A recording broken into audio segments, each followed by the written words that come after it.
Let's record. Okay, we are now recording. And let me set up sharing the screen. Okay. Now, there's a chance I'll actually finish everything I need to today, maybe early. So I can see three things happening. Okay. I finished everything I needed to lecture on for the entire chapter exactly on time.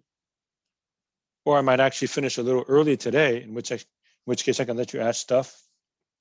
And the other thing that might happen is I might not quite finish everything, and I'll sneak a little bit into that tomorrow.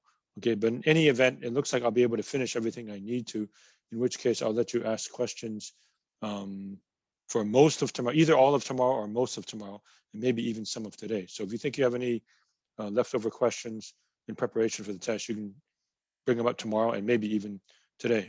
So reminder of the ground rules, same as the first test, so it should be easier in terms of now that you've already seen one exam, and some of you took me last semester, so you know all about it. Okay, so class starts at 9:10, maybe around 9:01, 9:02, I'll send the exam via Canvas announcements. So look for the exam in Canvas announcements. Join the class as normal on Friday. This time you have to have your actual camera on with the true background. So don't have like Golden Gate Bridge or something like that. I need the true background, see what's behind you. Keep yourself muted. If you have any question during the test, send it through the chat. If you have to, take a quick break, go to the bathroom, get a drink of water, something like that, and you disappear, let me know. Otherwise, I think, hey, you just ran off and somebody's giving you answers and whatnot, right? And class will end at the normal time at 10 o'clock. So you have until 10:05 to submit the exam, and then 10:30 to submit the homework, although I'll take the homework early. And by early, I mean anytime after tomorrow. Okay, so I don't want it too early, but after class tomorrow, I'll take the homework early if you wish. Okay, so just like quizzes, take pictures on your cell phone, just, click, click, click, click, click to everything. Or if you have a scanner, that's better because scanning makes it look nicer. And submit it to me. A reminder that I know it's possible that the homework doesn't all fit in one email. Sometimes it doesn't fit, there's size restrictions. So if you want to send me a separate email for like, I don't know, 2.1 to 2.2, and then another one for 2.3 to 2.4, and 2.5 to 2.6, and 2.7, 2.8, and so on, that's fine. My computer is not the best. If you try to send me some format which is kind of fancy, I'm not sure I can get it. Like if you send me a zip file, I've had not 100% success with zip files. Sometimes I can open it, sometimes I can't. Okay, so now whatever you send me for quizzes, I know that works. So if you do the same thing, that'll work. Of course, quizzes don't take up that much space. So again, if you want to take one email for each section, I'm willing to do that. I don't mind. So we got 2.1 to 2.8. If you want to have one email for 2.1 and another for 2.2 and another for 2. That's okay. Maybe you probably don't need to be that, but maybe 2 sections or even 3 sections, or maybe you can even fit 4 sections. So maybe 2 emails might work, 2.1 to 2.4 and then 2.4 to 2.8. Okay, there's a 70% homework requirement. You have to submit at least 70% of the homework in order for me to grade your test. If I don't get at least 70% of the homework, I don't grade your test, it counts as a 0. And let's say you can have one formula sheet, so one cheat sheet, front and back, put anything you want, any formulas, the definition of the derivative for sure, limit h approaches 0, f of x plus h minus f of x all over h, put that there. And you can have your calculator, okay? But beyond that, ground rules are you're not supposed to use anything else. So no other books, no other notes, no people, no computer, no cell phone, internet, etc. For the exam, okay? And let's see, let me check the chat. Okay, so if anybody has any quick questions about the test now, send it to me now in the chat before I get started. But now that you've seen one test, you pretty much know the way it's going to work for all of them. Okay, so the test is on Friday, and again, that's all we're going to do. Okay, the test Friday, that's it. There's no lecture. I will not call the roll. I don't need to call the roll. I mean, just pretend we were meeting on campus, right? Does a teacher call roll during the test? No, I got plenty of time. I can look around and see who's here. I don't need to call the roll, so don't worry about that. Okay, so while you're taking the test, again, have your camera on, your first and last name as usual, when I see you, who you are, so I don't have to guess who you are, and your actual camera on and true background. And that's pretty much that. And again, if you ever have a question, please don't unmute yourself. You know, again, similar to what happens if we were meeting face to face during a test. If you have a question about number 7, you shouldn't just yell out, "Hey teacher, I got a question on number 7," then everybody hears you and you disturb everyone else, right? So just send me something over the chat and that should be fine. So keep yourself muted. If you finish early, you may leave early. Just leave and email me the tests and the homework, and that should be fine. Okay, so any other ideas or questions about the test on Friday?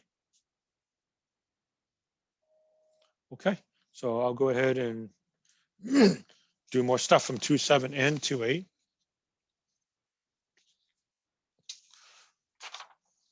All right, so I'm going to go do problem 29 now. This one, g of t is 1 minus 2t over 3 plus t. And again, I'm treating 2.7 and 2.8 all as one great big section. So find the derivative of this function, right? So at the end of class yesterday, I did 31, derivative x to the 4th. So let me do another quotient. G of t equals 1 minus 2t over 3 plus t. And you know that quotients work kind of messy. All right, so limit h approaches 0, g of t plus h minus g of t over h. The formal definition involves x, but you know it's the same thing if you have t. Okay, so again, if you haven't already done so, I would highly suggest you put the limit definition of the derivative, right? Put that on your cheat sheet. It's on page 152. Okay. Again, in some sense, you have it nicer than if we were meeting face to face. If we were meeting face to face and COVID never happened, I would make you guys memorize this. Okay. But since we're under COVID, we were told to make things, quote unquote, a little bit easier. So my way of making things a little bit easier is letting you have a cheat sheet so you can put that on your formula sheet. All right, so the bottom is always h. Okay. This, pretend you erase the t, put t plus h in parentheses. Same thing here. Erase t, put t plus h in parentheses. Minus the original function, g of t, all over h. Okay. Now, for these derivative problems, you're never going to be able to just directly substitute. Okay. Never. Why? Because you're going to divide by 0. Okay. And we've seen this game before. When you have a fraction on top of a fraction, if you divide by h, make it into multiplying by 1 over h. So that h there is the same as this 1 over h. Okay, then I distribute this stuff. 1 minus 2t minus 2h over 3 plus t plus h minus 1 minus 2t over 3 plus t. Okay, and now you know the way it works. Whoops. Okay, so the black stuff is what was already there. And now to get a common denominator, this thing needs that and that thing needs that, right? I mean, start easy. In arithmetic, if you had a 5 in the denominator and a 7 in the denominator, you know the 7 needs a 5 and a 5 needs a 7, right? Okay, so this side needs 3 plus t over 3 plus t. This side needs 3 plus t plus h over 3 plus t plus h. And it may not show over, let me raise it up. Ah, makes it much better, right? So the left side, you need 3 plus t over 3 plus t. The right side, 3 plus t plus h over 3 plus t plus h. Okay. So limit h approaches 0, 1 over h. Usually don't multiply out the bottom. It's not worth it. You will have to multiply out the top. Okay, and that's going to be quite a mess. All right, so I broke it down. I put the top 6 are for this one, and the bottom 6 are for this one. And I decided not even to distribute the minus sign. I saved the minus sign for later. Okay, so it's going to be, sorry, I got to put the paper down so it's out of focus a little bit. So 1 times 3 is 3. 1 times t is t. Then negative 2t times 3 is negative 6t. Negative 2t times t is negative 2t squared. Then negative 2h times 3 is negative 6h. Negative 2h times t is negative 2th. Okay, so these top 6 are multiplying this out.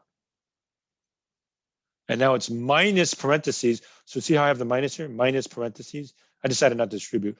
Now it's 1 minus 2t times 3 plus t plus h. Okay. Now 1 times all of these is easy. You just copy it. 3 plus t plus h.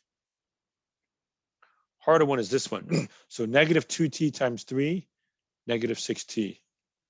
Negative 2t times t, negative 2t squared. Negative 2t times h, negative 2th. Okay, so again, I'll raise it up so you can see it a little bit better. And now counting for the distribution, I crossed off a whole bunch of stuff. Okay, 3 minus 3, t minus t, negative 6t minus a minus 6t, minus 2t squared minus a minus 2t squared, minus 2th minus a minus 2th. Okay, so a whole bunch of them cancel out. Okay, in fact, it looks like 10 out of the 12 cancel out. The only ones that don't cancel out are negative 6h, looks like I made a mistake there, that doesn't cancel out, and a negative h. Okay, that one and that one. Everything else has something that cancels out. So that's negative 6h minus h, which is negative 7h. And there it is, that h will cancel that h. Again, please notice you keep writing limit h approaches 0, lim, until you're ready to substitute. So that h cancels that h. Limit h approaches 0 of negative 7 over 3 plus t plus h over 3 plus t. Now I can finally plug in. So put a 0 there. 3 plus t times 3 plus t. Final answer, the derivative function is negative 7 over 3 plus t squared. And it's the final answer for that one. Okay, and I got to put the paper down because it gets tiring to hold it up. Okay. All right, yeah, some of you just joined. So yeah, if you ever join late, just put it in the chat and I'll get it eventually. All right, so that's that one. Okay, then I'm going to go back to, let's see, 2.7, number 15.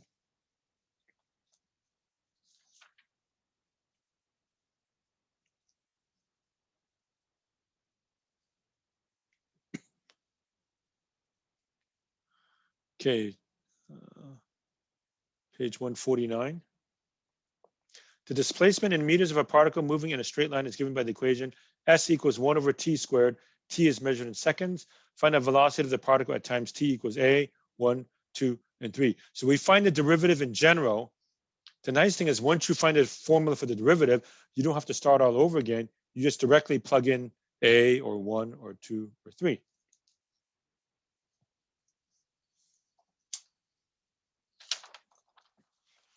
Okay, so S equals 1 over t squared. So S prime, limit h approaches 0, 1 over t plus h squared minus 1 over t squared divided by h. Okay, and again, a reminder, I think I've said it several times, for those of you who have background in calculus, you want to use your shortcuts. You cannot use any shortcuts for this test. You must use the limit definition. Okay. And by the way, I'll also add for tomorrow when we have a review, quite often on the day before a test, I quote unquote threaten the students and saying, okay, if you don't ask any questions, I'll just start the new chapter. In this particular case, I really don't want to start the new chapter because the new chapter is on derivative shortcuts. And then, you know, once I show you the shortcuts, you don't want to do the long cuts anymore, right? So I kind of hesitate to do that. So I really want to spend all of tomorrow just with questions and answers and not do the new chapter, because the new chapter, you won't have to do all of this limit h approaches 0, f of x plus h minus f of x all over h stuff. You want to do the shortcuts. So if I start showing you the shortcuts tomorrow, then you're going to feel like, yeah, I don't want to do all this other stuff. I just want to do the shortcut. Okay. So anyway, keep that in mind. All right. So here we are. It's fraction minus fraction divided by h. Okay. So we know if we divide by h, multiply by 1 over h. By the reminder, it's fair game to write sample problems on your cheat sheet, on your formula sheet. Okay. In fact, there have been occasions where students put something down on a formula sheet. Say, hey, that very question showed up on the test. Good, then perfect. All you have to do is just copy it. Just do a copy job and you're done. Okay. Or it might be a slight variation of it. It might just change a variable here or a number here, but you can just kind of follow the template and there you go. Okay, good deal. All right, so I copy that 1 over t plus h squared minus 1 over t squared divided by h means times 1 over h. Okay, so same game here, right? I need a common denominator. So what does the left side need? It needs t squared over t squared. And what does the right side need? T plus h squared over t plus h squared. Right? And let me raise it up so you can see it a little bit better.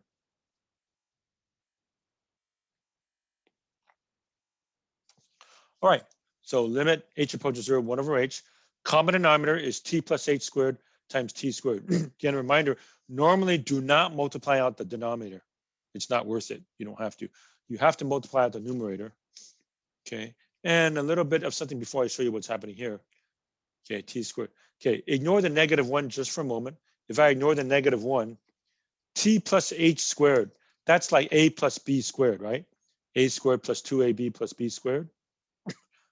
In this case, it's t squared plus 2th plus h squared. Okay, and they're all positive. Agreed? If they're all positive, then I multiply by -1. I'll just write them as all negative. Okay, so I'm going to go t squared and then minus t squared minus 2th minus h squared all over this stuff. Right? Okay, again, one more time. If I square t plus h, everything is positive. And now when I distribute negative, they all become negative. So negative, negative, negative. Okay, so it looks like t squareds cancel out. This is left on top. What do you notice I can factor out? H. Guess what happens to that h? Cancels that h. It's a recurring theme, happens over and over and over. You can pretty much bank on that. You can pretty much bank on that for the test, that sort of thing will happen also.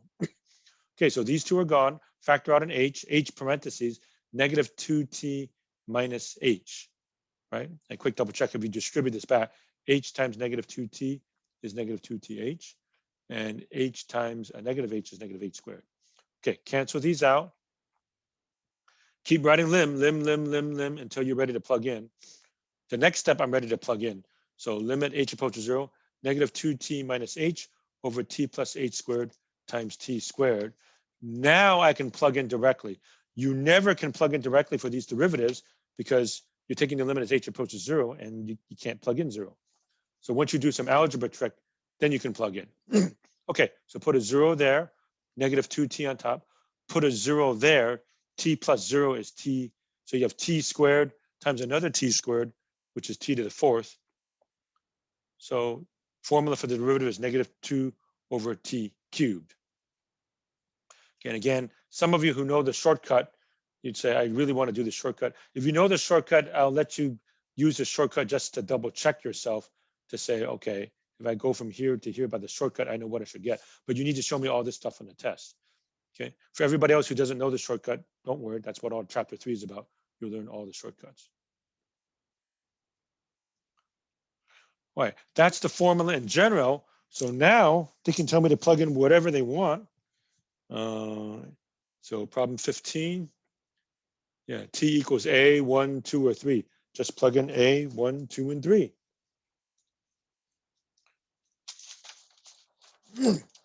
Plug in a. S prime of a, it's like a function. The derivative function is a function. So you write the notation just like that, except you have the apostrophe, and the way we say it is prime. So S prime of a is -2 over a cubed. S prime of 1, -2 over 1 cubed, -2. And do the same thing for 2 and 3. I decided not to do it, but you can do it. You know, just plug in 2 and 3, and that's that. Okay, somebody has a note in the chat. So, all right. Okay, so that should be fine there. All right, so that's the way that one goes. Okay, next one I want to show you is 35.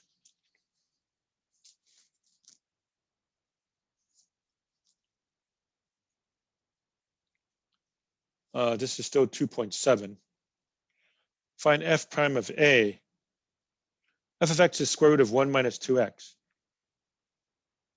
So I'll find f prime of x. Then, of course, I can just plug in f prime of a. Okay, there's a very much recurring theme for square roots. So be ready for the square root type of problem on the exam.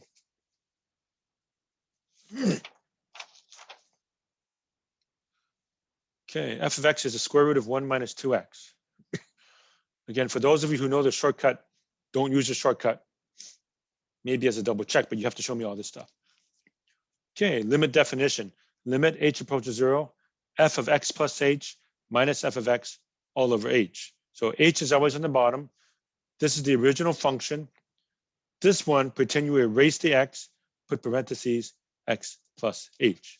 Okay, so we're doing the limit definition of the derivative again, right? That same page that I showed you.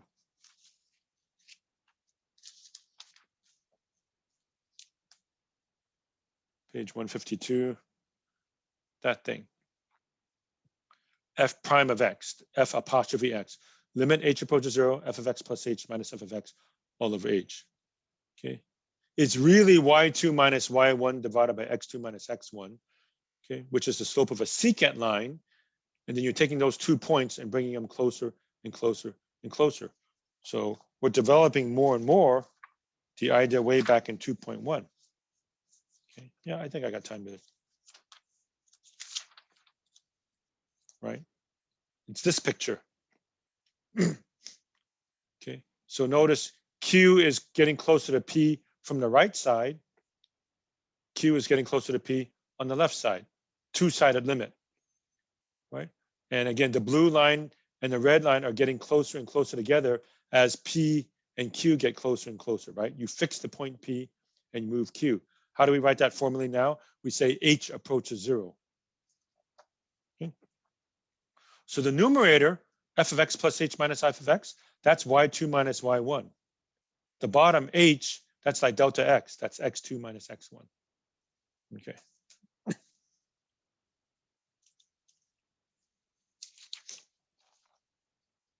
All right, so f of x plus h, 1 minus 2 parentheses x plus h minus radical 1 minus 2x all over h. Okay, so a little bit of algebra here. That is the same thing as 1 minus 2x minus 2h, right? Just distributed negative 2. Radical 1 minus 2x minus 2h minus radical 1 minus 2x. Okay, now I've already shown you this. Maybe somebody's already caught it now. But what's the trick to get rid of that radical? I multiply the top and bottom by this thing's conjugate. What is a conjugate? You put the same thing, except instead of putting a minus, you put a plus. Right? Okay, so again, these are called conjugates. I'll go ahead and write that. Conjugates.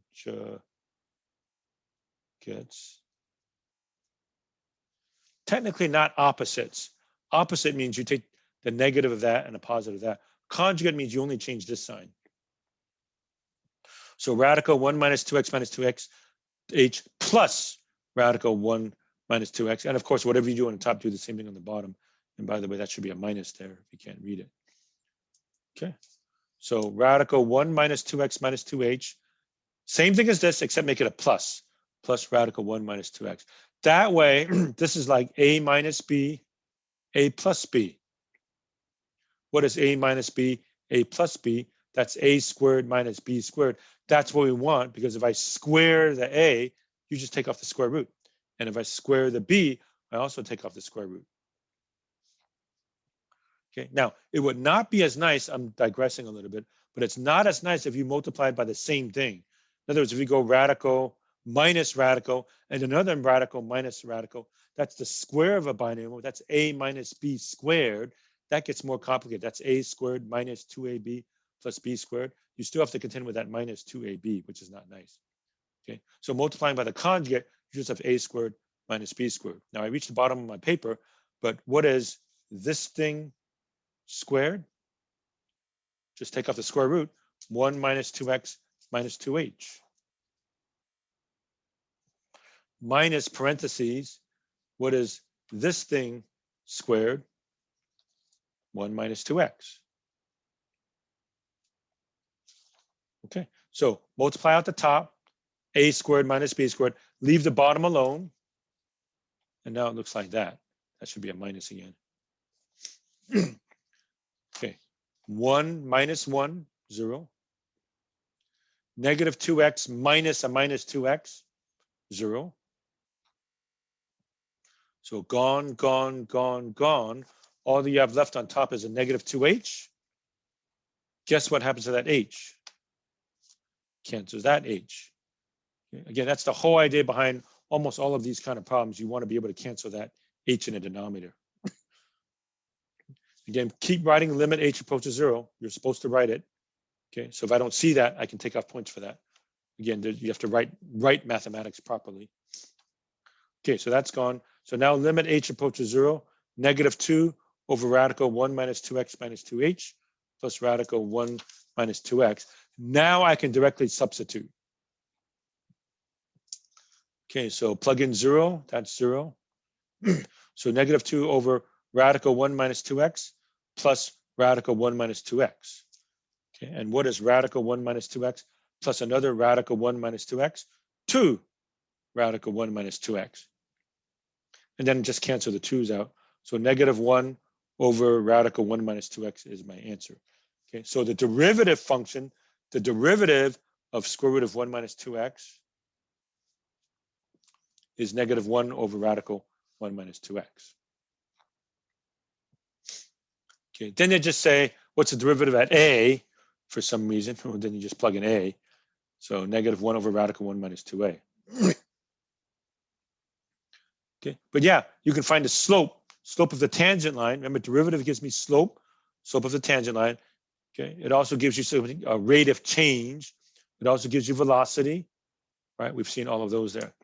So if you want the rate of change at any point, like what's the derivative at 0? Just plug in 0. What's the derivative at negative 4? Plug in negative 4 or whatever. Okay. Okay, next one I was going to show you was 21 from 2.8. And then I was just about going to be done, I think. But I actually may have my own things here or there. I take it back. Yeah, maybe there's something more, but whatever.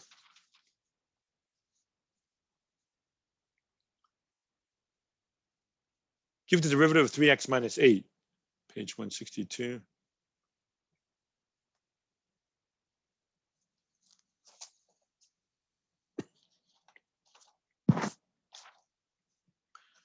X minus 8.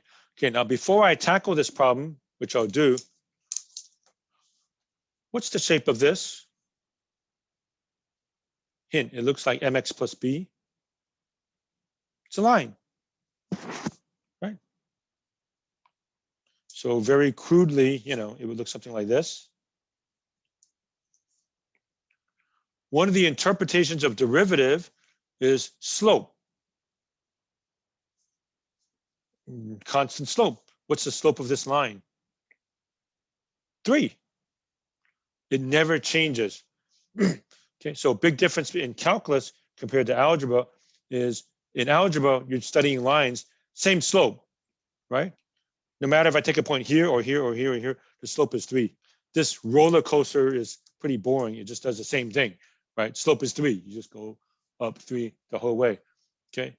On a roller coaster, you go up and down, up and down, up and down, right? The slope keeps changing. So sometimes you're like that, sometimes you're like that, sometimes you're like that, right? You're twisting up and down. So the slope keeps changing for a curve, right? If I have a curved object and your roller coaster is going like this or whatever, right? You're going up and down, right? Sometimes you're looking up, sometimes your slope is 0, sometimes you're going down and you're going up, right? I guess that's what makes roller coasters exciting, right? As opposed to this is a kind of a ordinary ho-hum roller coaster, right? You're just doing the same thing, right? It just goes up. I mean, not against it. Maybe it's a lift, an elevator lift or a ski lift or something like that, going up constantly. In other words, I'm anticipating ahead of time the derivative should be 3 because derivative means slope. Okay, so let's see if that's actually the case. And by the way, if you get a question like this in a test, you can't just immediately say that it's 3. The answer is 3, but you got to do the limit definition. Okay, so here we go. F prime of x, limit h approaches 0, f of x plus h, 3 parentheses x plus h minus 8, minus the original function, 3x minus 8. So I put this here just to show you from the definition, right? This stuff is f of x plus h. This stuff is f of x divided by h. Okay, limit h approaches 0, 3x plus 3h minus 8 minus 3x plus 8 all over h. 3x cancels negative 3x. Negative 8 cancels 8. 3h over h. H cancels out. So I have limit h approaches 0 of 3. Okay. Sometimes that's so easy, it's hard. You say, what do I do here? Okay. The way the game works is everywhere I see h, I plug in 0. Well, I don't see it anywhere. So I've done it. So the answer is 3. You should not leave your answer as this. Limit as h approaches 0 of 3 is 3. This does not depend on h approaching 0. Okay. So the answer is 3, just as we anticipated. All right. Okay. So that's it for that one. Okay, and let's see, moving on to other stuff. Okay, going back to, let's say 2.743. Sure if I did that one already, but somebody had a question about that anyway, so I'll go back and do that. Or that, I'm sure we did plenty of that type.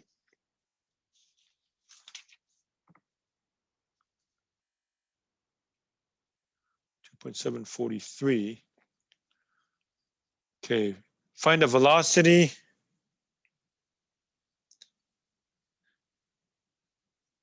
and the speed when t equals 4.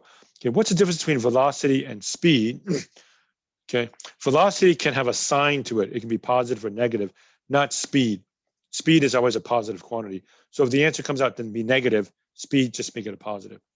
And they want you to plug in t is 4. Okay, so velocity means derivative.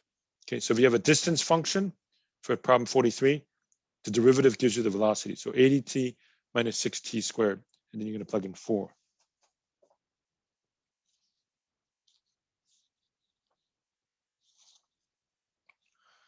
Okay, 80t minus 6t squared. So velocity equals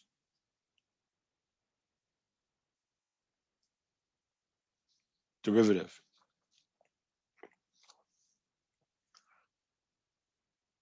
All right, so f prime, limit h approaches 0. Okay. F of t plus h. So change that t to t plus h. Change that t to t plus h. Minus the original function all over h. Okay. Multiply it out. 80t plus 80h minus 6 parentheses t plus h squared, t squared plus 2th plus h squared. And then minus 80t minus a minus, so plus 6t squared all over h. And then distribute out the negative 6, it looks like.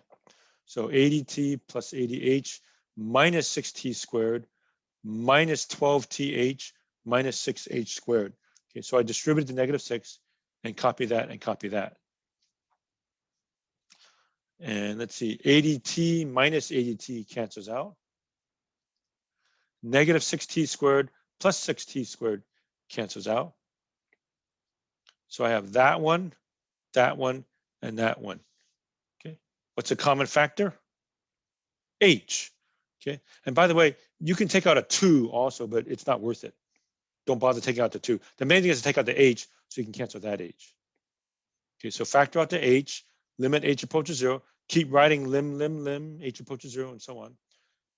So h paren, 80 minus 12t minus 6h all over h. Now that h cancels that h. So limit h approaches 0, 80 minus 12t minus 6h. Now I plug in 0, which means that's gone. So 80 minus 12t. Okay, so the derivative of this function, 80t minus 6t squared. Okay, so I can get the velocity at any point. It's 80 minus 12t. Okay, and once again, those of you who know the shortcut works, but you can't use it. But you know, as a double check, I'll let you do that. Okay, now it says find the velocity at t equals 4. I plug in 4. So f prime of 4, put a 4 right there. 80 minus 12 times 4, 80 minus 48, 32 meters per second. So that's the velocity, and it's also the speed. Okay, but let's say if this came out to be a negative 32, the speed is 32. Okay, so for velocity, the velocity assigned, it's either positive or negative. Okay, so positive if you're going to the right, negative if you're going to the left. Okay, but speed is always positive. So if this, let's say, came out to be negative 32 meters per second, we would say the velocity is negative 32 meters per second, but the speed is positive 32 meters per second. Okay. All right, and let's see. You check the chat here. Do I have to write the second to the last step? If you're talking about right over here, yes, I think I know what you mean with a constant one. I put it away. I can't find it now. But yeah, you should write limit h approaches 0 of 3. Okay, if that's what you mean. Okay, so write it exactly as I think that's what you meant, except I put it away. It's going to be too hard for me to find it. Okay. All right, then one more I want to show you, which might be a little bit harder. 2.7, number 5.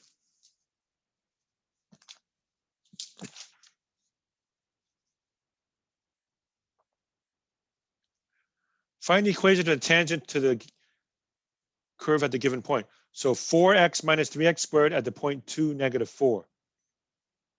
Okay. You know what the shape is. It's a parabola opening down because of the negative in front of the x squared. Okay.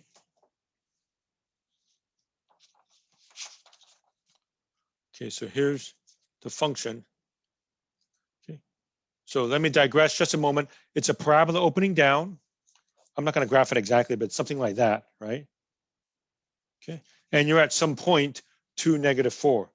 Let's just say it's over here somewhere. And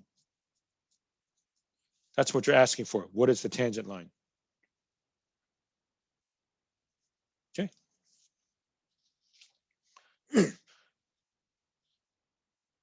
All right, so y prime is limit h approaches 0.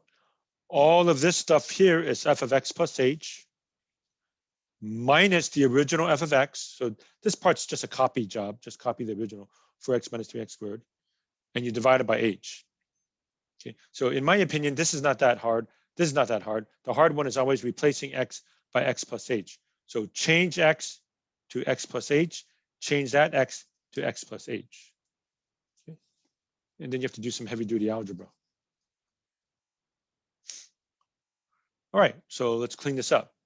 So limit h approaches 0, 4x plus 4h minus 3, and then I square x plus h. So x plus h squared, x squared plus 2xh plus h squared. Distribute, so minus 4x minus a minus, so plus 3x squared all over h. Okay, now I reached the bottom of my paper, so I got to go back up. Leave that alone, leave that alone, leave that alone, leave that alone, leave that alone. This is going to be negative 3x squared, right? Minus 6xh minus 3h squared.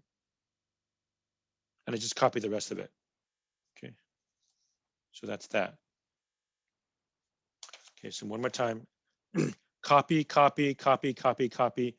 Negative 3x squared minus 6xh minus 3h squared. Everything else was a copy.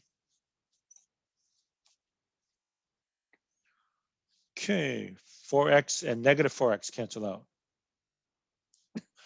Negative 3x squared, positive 3x squared cancel out. I have that term that term, and that term. And you should know the game by now. Take a wild guess as to what's a common factor. H. And that's going to cancel the H in the bottom. So H parentheses 4 minus 6x minus 3H. Cancel, cancel. Limit H approaches 0 of 4 minus 6x minus 3H. Okay. Now, finally, I can plug in H as 0, 4 minus 6x.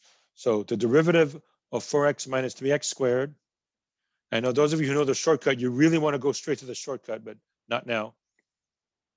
Okay. 4 minus 6x. Okay. That is the derivative anywhere on this curve, on this parabola. Now they want it in particular at the point 2, -4. So I plug in x is 2. I would plug in y equals -4, but there is no y. So I just plug in 2. So put a 2 right here. 4 minus 6 times 2, 4 minus 12, -8. Point, slope. Throw it into the point slope form. Y minus y1, y minus a minus 4 equals m times x minus x1. Stop. You may stop right after that, as soon as you get to this point right here.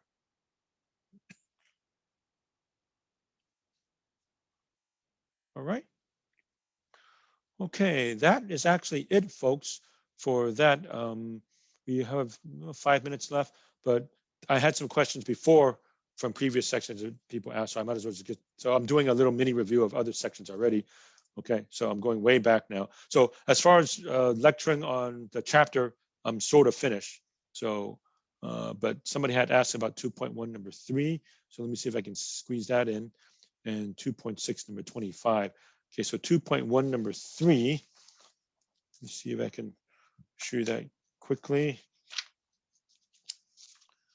Let's see, 2.1 number 3.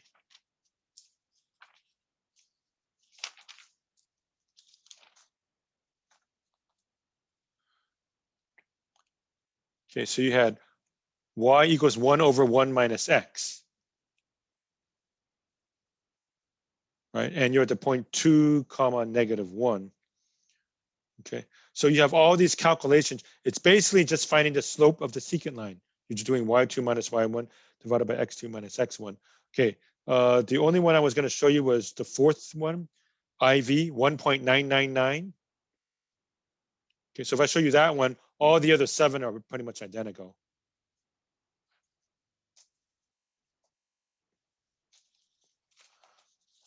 So 1.999, if you punch it in your calculator, you get -1.001 repeating. In other words, it's -1.001, The slope is y2 minus y1 divided by x2 minus x1. So -1.001 repeating minus a -1 divided by 1.999 minus 2. Okay, that comes out to be 1.001 repeating. Very close to 1. So what's a good guess for the tangent line? 1. So our guess for the tangent line is 1. Okay, so I only did that 1.999 -1.001, but it's the same style for all the rest of them. Okay, so I did only IV number 4, 1.999. Do the same thing for, 1, 2, 3, 5, 6, 7, 8, 1.5, 1.9, 1.99, 2.5, 2.1, 2.01, 2.001. Okay, you will see that the slopes get very, very close to 1. Okay, and then the equation of the tangent line, y minus y1, y minus a minus 1 equals m times x minus x1, x minus 2.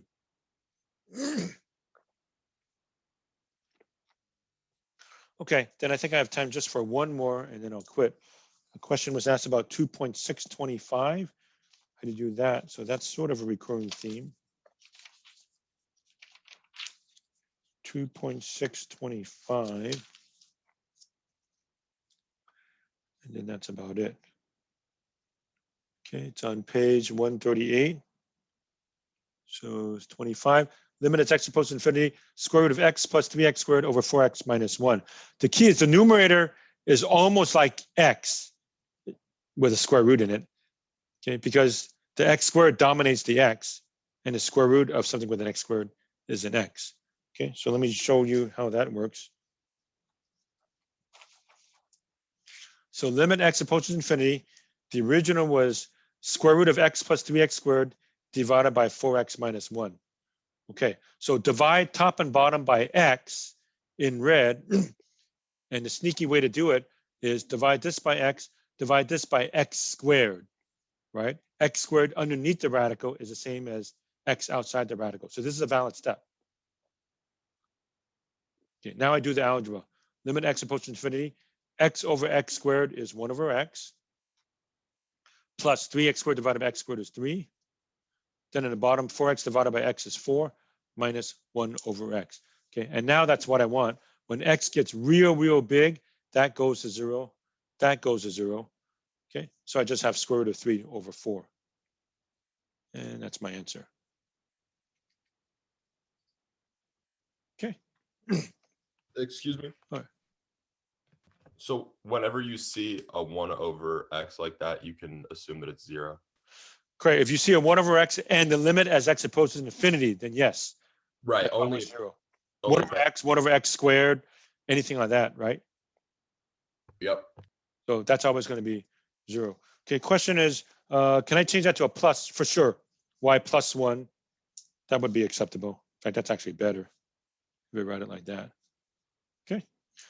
All right, folks, it looks like we're out of time. So I have covered everything I needed to do. So tomorrow I will dedicate the entire time to questions and answers. So I'm going to mark off, here I have completed all of the chapter. So everything you need for the test is up to here. So tomorrow you can ask me anything you want. I really don't want to start the next chapter because it's on derivative shortcuts, and I don't want you to know any shortcuts before the test. Okay, so a question and answer tomorrow, and then Friday's a test. All right. Okay, that'll be it for today, folks. So have a good day, and we'll see everybody tomorrow. Okay. All right. Bye, everybody. Have a good day.